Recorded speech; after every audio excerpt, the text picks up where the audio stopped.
শেখ হাসিনাকে বাংলাদেশে ফিরতে চলেছেন, কারণ যেভাবে হাসনাত আব্দুল্লাহ দীর্ঘ পোস্ট করেছেন ফেসবুকে এবং সেখানে লিখেছেন যে একেবারে সেনাপ্রধান ওয়াকারুজ্জামান তিনি নাকি চাইছেন যে শেখ হাসিনাকে বাংলাদেশে ফিরিয়ে আনতে। এই মুহূর্তে বাংলাদেশের রাজনীতি কোন জায়গায় দাঁড়িয়ে রয়েছে? শেখ হাসিনা এই ঈদের মাসে কিংবা আপনার ঈদের আগেই আসবে, ইনশাআল্লাহ দেখতে পারবেন শেখ হাসিনা ঈদের আগেই আসবে। আপনার দেশের সাবেক প্রধানমন্ত্রী শেখ হাসিনা তিনি ভারত এবং বাংলাদেশের যে ত্রিপুরার বর্ডার আছে তিনি নাকি অলমোস্ট সেখানে চলে আসছে। অন্তর্বর্তীকালীন সরকারের ভিতরে বিশাল একটা ফাটল মনে করেন তৈরি হয়ে গেছে। ইনশাআল্লাহ দেখতে পারবেন যে শেখ হাসিনারও আসতে আরো বেশি দিন বাকি নাই, অনেকটা মার্চের ভিতরে তিনি বাংলাদেশে ফিরবে ইনশাআল্লাহ। শেখ হাসিনা বাংলাদেশে ফিরে আসবেন এবং তিনি যখন বাংলাদেশে ফিরবেন তখন তার বিরুদ্ধে কোনো রাজনৈতিক মামলা বা অভিযোগ দায়ের করা হবে না। আজ এই শর্তের ভিত্তিতেই শেখ হাসিনাকে বাংলাদেশে ফিরিয়ে দেওয়া হবে। সম্মানিত দর্শক মণ্ডলী, আওয়ামী লীগকে পুনরায় ফিরিয়ে আনতে ছাত্র সমন্বয়কদের উপর চাপ প্রয়োগ করছেন সেনাপ্রধান জেনারেল ওয়াকারুজ্জামান। অপরদিকেই ঈদের আগেই বাংলাদেশে ফিরে আসবেন সাবেক প্রধানমন্ত্রী শেখ হাসিনা, দাবি নেটিজেনদের। আর এ সংক্রান্ত রাজনৈতিক অঙ্গনের বিভিন্ন প্রকার আপডেট নিউজ নিয়ে আজকের এই ভিডিওতে থাকছে বিস্তারিত প্রতিবেদন। তাই আজকের এই ভিডিওটি সব মিলিয়ে অত্যন্ত গুরুত্বপূর্ণ হতে যাচ্ছে। এক সেকেন্ড না টেনে ধৈর্য সহকারে পুরো ভিডিওটি দেখার জন্য আহ্বান করছি। আর একটি ছোট্ট রিকোয়েস্ট করছি, তা হলো যদি আপনি আমাদের এই চ্যানেলে নতুন দর্শক হয়ে থাকেন অবশ্যই আমাদের এই চ্যানেলটি সাবস্ক্রাইব করে একটি লাইক দিয়ে পাশে থাকা বেল বাটনটি অন করে দিবেন। তাই আর কথা নয়, চলুন সরাসরি আমরা ভিডিওতে চলে যাই। সেনাপ্রধান লাস্ট আমার মনে পড়ে আমাদেরকে বলেছিল যে আমি বুকে পাথর চাপা দিয়ে সিদ্ধান্তটা মেনে নিচ্ছি।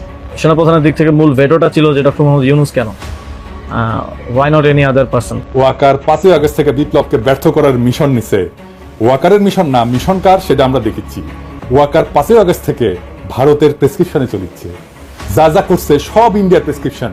বিক্রম মিশ্র আসছে বাংলাদেশে ওয়াকারের সাথে ঘুটু করতে। ওয়াকার হাসিনার বোন জামাই, হাসিনার পরিবারের একমাত্র সদস্য যে বাংলাদেশে আছে। ওয়াকার কোন প্রোটোকলে বিক্রম মিশ্রের সাথে দেখা করে? বাংলাদেশের সার্বভৌমত্ব কোন রাষ্ট্রের কাছ থেকে সংকটে পড়তে পারে? ইন্ডিয়া তো। সেই ইন্ডিয়ার সেনাপ্রধানের সাথে বাংলাদেশের বিপ্লবোত্তর অবস্থা নিয়ে আলাপের কি আছে ওয়াকারের? বিক্রম মিশ্রের সাথে কিভাবে আলাপ করে সে? সবচেয়ে বড় কথা, বিক্রম মিশ্রের সাথে সে আলাপ করার আগে কোন অনুমতি নিছে? নেয় না।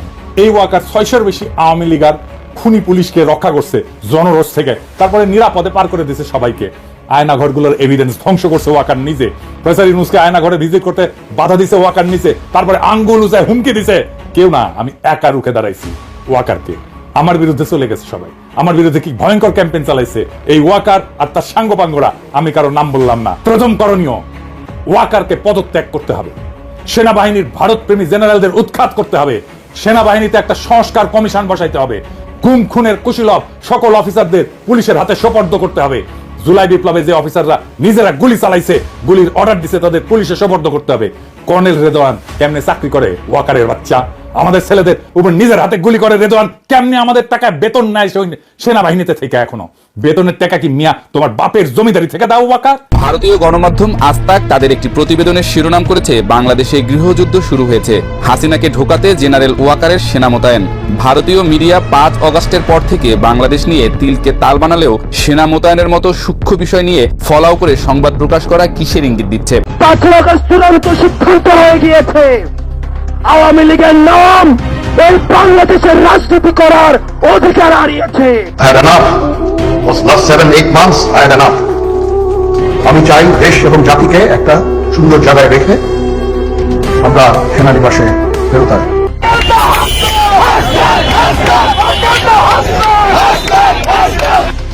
শেখ হাসিনা সাবেক প্রধানমন্ত্রী ছাত্র জনতার গণঅভ্যুত্থানে দেশ ছাড়তে বাধ্য হয়েছিলেন। তাকে বলা হয়েছিল স্বৈরাচার, কিন্তু দেশ ত্যাগের পর দেশের 29টি দল মিলেও দুর্নীতি, চাঁদাবাজি, নৈরাজ্য নিয়ন্ত্রণে আনতে পারেনি। বিদ্যমান পরিস্থিতিতে শেখ হাসিনাকে বাংলাদেশে ফিরিয়ে আনার পরিকল্পনা চলছে, এমনই এক অভিযোগ তুলেছেন সমন্বয়ক হাসনাত আব্দুল্লাহ। এমনকি সেনাপ্রধান ওয়াকারুজ্জামানকে হুঁশিয়ারও দিয়েছেন তিনি। আপনাদের যাদের কাজ ক্যান্টনমেন্টে, আপনারা ক্যান্টনমেন্টেই থাকুন। আমরা আপনাদের প্রতি শ্রদ্ধা জানাই, সম্মান জানাই। রাজনৈতিক পরিমণ্ডলে আপনারা ক্যান্টনমেন্ট থেকে গত 16টা বছর যেভাবে নগ্ন হস্তক্ষেপ করেছেন, রাজনীতিতে যেভাবে নোংরা হস্তক্ষেপ করেছেন, 24 পরবর্তী বাংলাদেশে রাজনীতি নিয়ন্ত্রণ করবে শুধুমাত্র রাজনীতিবিদরা। তবে আওয়ামী লীগ নিষিদ্ধের পক্ষে নেই জাতীয় পার্টি ও বিএনপি। আওয়ামী লীগ একটা গাড়ি, তার ড্রাইভার খারাপ হতে পারে, গাড়িটা তো খারাপ না। ফেসিবাদী এখন আবার দেখছি এনারা এখন জোর করে আমাদের বাদ দিয়ে জোর করে ইলেকশন করবেন, আর্মিকে নষ্ট করার জন্য তারা এখন লাগছে। সিদ্ধের পক্ষে নই আমরা।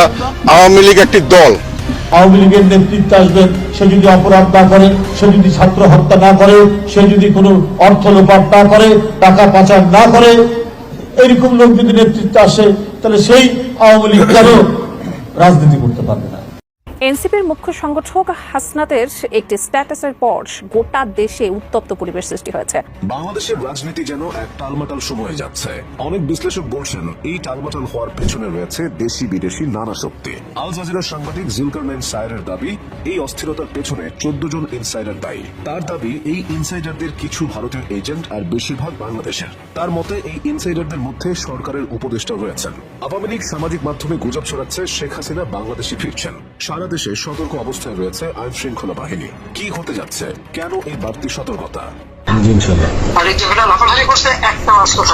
এই মুহূর্তে শেখ হাসিনা কোথায় অবস্থান করছে তোমরা কেউ পারবে না বলে দিতে। তিনি পালিয়ে পালিয়ে বেড়াচ্ছে, তোমার কাছে নেই, পার্শ্ববর্তী দেশে নেই।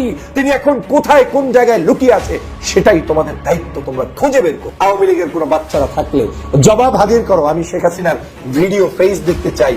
ফেস দিয়ে পারলে আমার চ্যালেঞ্জ গ্রহণ করো যে শেখ হাসিনা এখন নরেন্দ্র মোদীর বিল্ডিং এ আছে নাকি গুপ্ত কোনো জায়গায় পালিয়ে বেড়াচ্ছে। পারবে না তোমরা, নাই তোমার নেত্রী, তোমার মা হারিয়ে গিয়েছে, চিরদিনের জন্য হারিয়ে গিয়েছে।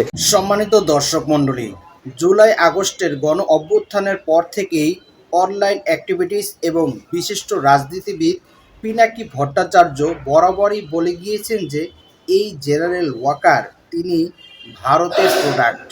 তিনি সরাসরি ভারতের নির্দেশেই সমস্ত কার্যক্রম পরিচালনা করছেন এবং তিনি একজন রক্তে মাংসে ভেতরের দিক থেকে অন্তরের অন্তঃস্থল থেকে তিনি আওয়ামী লীগের একজন অনুসারী ও দোসর। ফলে এতদিন 7 মাস পরে হলেও তার মুখোশ এবার খসে পড়েছে। তিনি চাচ্ছেন, এমনকি তিনি ছাত্র সমন্বয়কদের উপর চাপ প্রয়োগ করছেন, বল প্রয়োগ করছেন যেন আওয়ামী লীগকে পুনরায় ফিরিয়ে আনতে পারেন। ফলে ক্যান্টনমেন্টে এবার সেনাদের দফায় দফায় বৈঠক অনুষ্ঠিত হচ্ছে যে সেনাপ্রধানকে কিভাবে অপসারণ করা যায় এবং কিভাবে তাকে শাস্তির কাঠগড়ায় দাঁড় করানো যায়।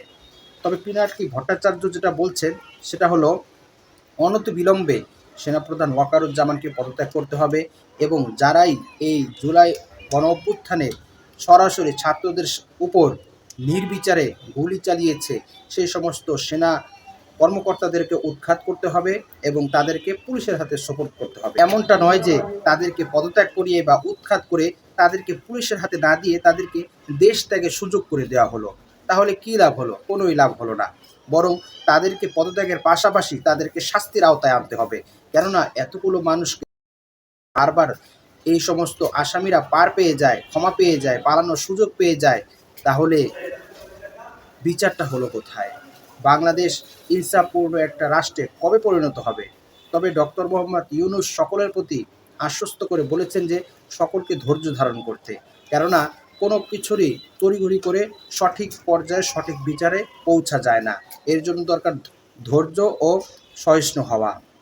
যদি আমরা অধৈর্য হয়ে যাই তাহলে আমরাও যে কোনো প্রকার ভুল করে ফেলতে পারি এবং এর ভুলের কারণে অনেকের প্রাণহানি হতে পারে। সম্মানিত দর্শক মণ্ডলী, আজকের এই ভিডিও সম্পর্কে আপনার কী মতামত এবং সেনাপ্রধান ওয়াকারুজ্জামানের আওয়ামী লীগকে ফিরিয়ে আনার বিষয়ে যে পদক্ষেপ, এটা আপনি কি দৃষ্টিতে দেখছেন? অবশ্যই আপনার সে মূল্যবান মতটি আমাদের কমেন্টস বক্সে জানাবেন। আর আজকের এই ভিডিওটি যদি আপনার ভালো লেগে থাকে অবশ্যই ভিডিওটি একটি লাইক দিয়ে শেয়ার করে দিবেন। আর যে পর্যন্তই সকলে ভালো থাকবেন, সুস্থ থাকবেন, নিরাপদ থাকবেন এই আশা ব্যক্ত করে আজকের ভিডিও এখানেই শেষ করছি।